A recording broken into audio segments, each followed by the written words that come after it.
السلام علیکم دوستو، میں آپ کا جانشین اسیم عثمان آج پھر سے ایک نئے دن کی تراویح کا پورا ایک ڈیٹیل لے کر آیا ہوں۔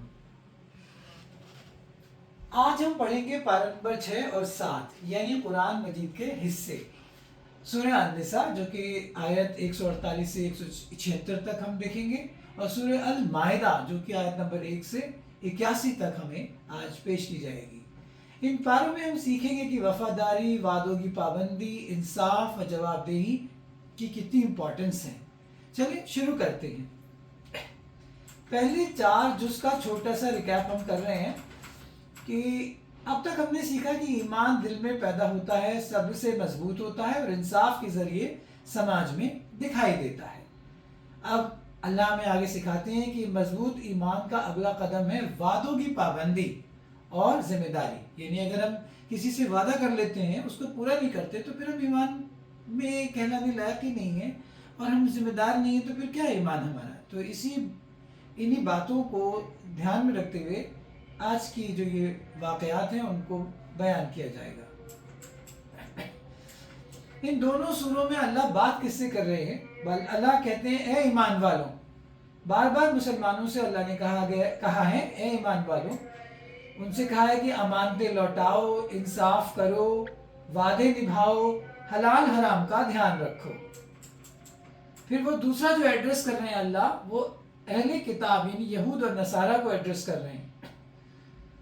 قرآن انہیں یاد دلاتا ہے یعنی ان دونوں قوموں کو کہ اپنے نبیوں سے کیے گئے عہد کو نبھائیں، کیونکہ جو ان یہود اور نصارہ کے نبی آئے تھے ان سے جو انہوں نے وعدے وفائیں کرے تھے ان کو نبھانے کی بار بار اللہ نے جو ہے ان کو کمانڈ کیا ہے۔ دین میں سچائی پر قائم رہیں، یعنی ادھر ادھر کی باتیں نہ اس میں جوڑ دیں اور جھوٹی کہانیاں نہ گڑھ دیں، جو اصل میں میسج دیا گیا تھا اس پہ قائم رہیں۔ اہل کتاب کا مطلب ہوتا ہے وہ لوگ جنہیں پہلے آسمانی کتابیں دی گئیں جیسے توریت اور انجیل۔ تو یہود اور نصارہ انہی سے ایڈریس ہے، بار بار ان 2 پاروں میں یہ دکھایا گیا ہے۔ اور تیسرا ایڈریس جو کر رہے ہیں اللہ سورہ المائدہ میں حضرت عیسیٰ علیہ السلام سے۔ سورہ المائدہ کے آخر میں ایک اثردار منظر ہے جہاں اللہ تعالیٰ عیسیٰ علیہ السلام سے سوال کریں گے کہ کیا انہوں نے لوگوں سے خود کو اور اپنی ماں کو معبود بنانے کے لیے کہا تھا؟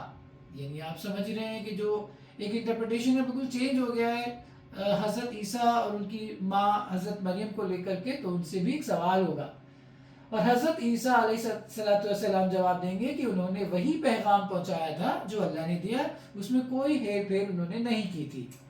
تو یہ قصہ ہمیں یاد دلاتا ہے کہ آخرکار ہر انسان کو جواب دینا ہے، بڑے بڑے نبی جواب دے رہے ہیں اللہ کو آخرت کے دن، تو ہم تو چیز کیا ہے؟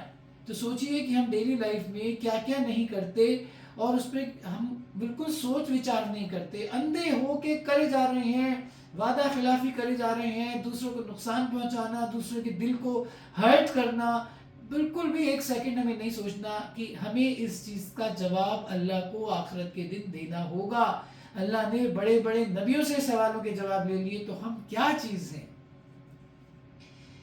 اب ان 2 سوروں میں یعنی یہ جو پارے ہیں جو آگے کی ہم تراویح میں پڑھ رہے ہیں، تو 2 اہم واقعے پیش آتے ہیں۔ ایک تو مقدس زمین اور ڈر کا امتحان۔ یہ واقعہ جو ہے موسیٰ علیہ السلام کا ہے۔ وہ موسیٰ علیہ السلام اپنی قوم سے کہتے ہیں کہ اللہ نے تمہارے لیے مقدس زمین لکھ دی ہے، داخل ہو جاؤ اس کے اندر، لیکن ان کی قوم ڈر جاتی ہے اور پیچھے ہٹ جاتی ہے۔ نتیجہ کیا ہوتا ہے؟ وہ 40 سال تک بھٹکتے رہتے ہیں۔ تو اس سے ہمیں سبق ملتا ہے کہ جب بھروسے کی جگہ ڈر پنپ جاتا ہے تو منزل ہم سے بہت دور ہو جاتی ہے۔ کئی بار ایسا ہوتا ہے، میں تو دیکھتا ہوں اپنے عام زندگی میں کہ میرے اسٹوڈنٹس ہیں، میں انہیں اتنی اچھی تعلیم دیتا ہوں، اتنے اچھے پڑھنے لکھنے کے لیے انسپائر کرتا ہوں، ان کی پڑھائی لکھائی میں کنٹریبیوٹ کرتا ہوں، لیکن اس کے باوجود پتہ نہیں کیا ان کے دماغ میں کون ڈال دیتا ہے، اور وہ بھٹک جاتے ہیں راستے سے اور اپنی منزل سے دور ہو جاتے ہیں۔ اور اس کے بعد جب وہ ان کے سال نکل جاتے ہیں اور وہ میرے پاس آ کر کہتے ہیں کہ سر اب ہم کیسے کنٹینیو کریں، ہمارا تو نہ پورا ڈگری ہو پایا ہے، نہ ہم کسی کام سے اچھی طرح سے لگ پائے ہیں، جاب اچھی نہیں مل رہی ہے۔ تو وہی والی بات ہوتی ہے کہ ہمیں کسی کی بات کو مان لینا چاہیے، جو بڑا ہے، بزرگ ہے اور ایکسپیرینسڈ ہے، ہمارے اچھے کے لیے کہہ رہا ہے، تو اس میں کسی طرح کی جو شک و شبے کی گنجائش نہیں چھوڑنی چاہیے۔ ایسے ہی ہمارے جو یہاں اس واقعے میں دیکھا گیا کہ موسیٰ علیہ السلام کی قوم کے ساتھ میں ہوا اور وہ 40 سال پیچھے چلے گئے. تو کہانی دوسری کہانی جو ہے دوسرا واقعہ اس طرح سے کہ انسانی اتہاس کا پہلا قتل اس واقعے میں دکھایا گیا ہے جو حابیل اور قابیل جو دو بھائی تھے ان کا قصہ ہے. آدم علیہ السلام کے دو بیٹے تھے جن کا نام تھا حابیل اور قابیل. کہانی کچھ اس طرح ہے کہ دونوں نے قربانی اللہ کے سامنے پیش کری. حابیل کا نفس اللہ کے حکم کے مطابق تھا, اس کی قربانی اللہ نے قبول کر لی. اب کیا ہوا کہ قابیل جلن سے بھر گیا, بہت جل گیا اپنے بھائی سے کہ بھائی میری قربانی تو اللہ نے قبول نہیں کری اور اس کی قبول کر لی, مجھ میں کیا کھوٹ تھا. تو وہ اس جلن کے مارے اس نے کیا کیا, اتنا غصہ کیا کہ اپنے بھائی حابیل کو مار ڈالا. سوچیے اس پل کا ڈر اور افسوس, بھائی نے بھائی کو کھو دیا. پھر اللہ نے بتایا کہ ایک بے گناہ کی ہتیا یعنی ایک جو انوسینٹ آدمی ہے اس کو مارنا پوری انسانیت کا قتل کرنے کے برابر ہے. یہ تو بہت زیادہ کہا بھی جاتا ہے. آپ یہ دیکھتے ہیں کہ جب ایک ٹیررسٹ اٹیکس ہوتے ہیں, سوسائڈ بامبرز جو ہوتے ہیں کس طرح سے بے گناہ لوگوں کو مار ڈالتے ہیں, تو یہ کہا جاتا ہے کہ ایک انسان کی جو ایک بے گناہ انسان ہے, جو ایک انوسینٹ انسان ہے, اس کا قتل کرنا انسانیت کا قتل کرنے کے برابر ہے. تو وہ یہی کہانی تھی جو کہ ہمیں اللہ یہاں میسج دیتے ہیں کہ ہمیں کسی بھی طرح سے جلن میں بھر کر کے اپنا غصہ غبار اس بری طرح سے اس کا نتیجہ نہیں دینا چاہیے. ایک بے گناہ کی جو ہے ایک بے گناہ کا مرڈر ہمیں کرنے کا کوئی اختیار نہیں ہے. یہ گھٹنا ہمیں سکھاتی ہے کہ جلن اور یہ جو ہم جلن کرتے ہیں, یہ غصہ کرتے ہیں, کس طرح سماج اور پریوار کو تباہ کر سکتا ہے. گھر میں بھی آپ دیکھ لیں, دو بھائیوں کے بیچ میں, بہنوں کے بیچ میں آپس میں کتنا جھگڑا, کتنی جلن ہوتی ہے کہ وہ بھائی, کیونکہ جس بھائی کا انفلوئنس زیادہ ہوتا ہے وہ اپنے پیرنٹس کو اپنی طرف مائل کر لیتا ہے اور وہ اپنے دوسرے بھائی کی برائیاں کرتا ہے اور اس کی طرف پیرنٹس کو متوجہ نہیں ہونے دیتا, جس سے کہ دوسرے بھائی جو ہے اس کے حق مر جاتے ہیں. کئی تو ایسے قصے سنائی دیے ہماری سماج میں کہ ایک بھائی کے کہنے پر باپ نے اپنے دوسرے بھائی اپنے بیٹے کو بے دخل کر دیا, اس کو حصہ ہی نہیں دیا یا بہت کم دیا. تو یہ بہت ہی شرم کی بات ہے کہ ہم کیسے اپنی ان جو سیکھ ہے جو قرآن نے ہمیں سیکھ دی ہے اس سے پھر جاتے ہیں اور اس کو اپنی زندگی میں لاگو نہیں کرتے اور اپنے بھائیوں کے دشمن بن جاتے ہیں.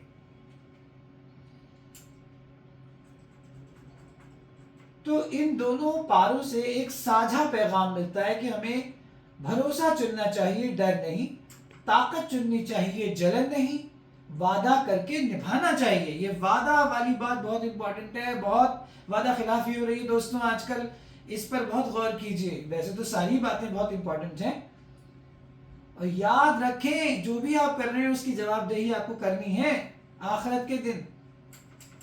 تو آج کے لیے ریفلیکشنز ہیں, اس کے کچھ سوالات ذہن میں جو بھرتے ہیں وہ یہ ہیں کہ کیا میں مشکل فیصلوں میں ڈر کو چنتا ہوں یا اللہ پر بھروسہ کرتا ہوں؟ کیا میں اپنے وعدوں اور ذمہ داریوں کو سیریسنس کے ساتھ لیتا ہوں؟ کیا میرے دل میں کبھی جلن, کمپیریزن یا نفرت ایسی جگہ بنا لیتی کہ مجھے غلط راستے پر لے جاتی ہے؟ کیا میں امانت اور انصاف میں پوری ایمانداری برتتا ہوں؟ اگر آج مجھ سے پوچھا جائے کہ میں اللہ کا پیغام اپنی زندگی میں کتنا لاگو کر چکا ہوں, تو اس میں کیا جواب ہوگا؟ کیا اللہ نے یہ جو باتیں ہمیں بتائی ہیں ہماری زندگی میں کتنی ہیں؟ کیا میں اپنے چھوٹے چھوٹے فیصلوں کے لیے جواب دہی محسوس کرتا ہوں؟ تو دوستوں آج کا پیغام یہ ہے کہ ایمان صرف دل کا احساس نہیں ہے, یہ بھروسے میں دکھتا ہے, وعدے میں دکھتا ہے اور مشکل وقت میں صبر میں دکھتا ہے. اگر ہم بھروسہ, وفاداری اور جواب دہی کو پکڑ لیں تو ہماری زندگی اور سماج دونوں مضبوط ہوں گے. کل ہم پارہ نمبر 8 اور 9 کی تلاوت پر بات کریں گے. تب تک کے لیے اجازت دیجیے, آپ کا دوست کل پھر حاضر ہوگا. اللہ حافظ.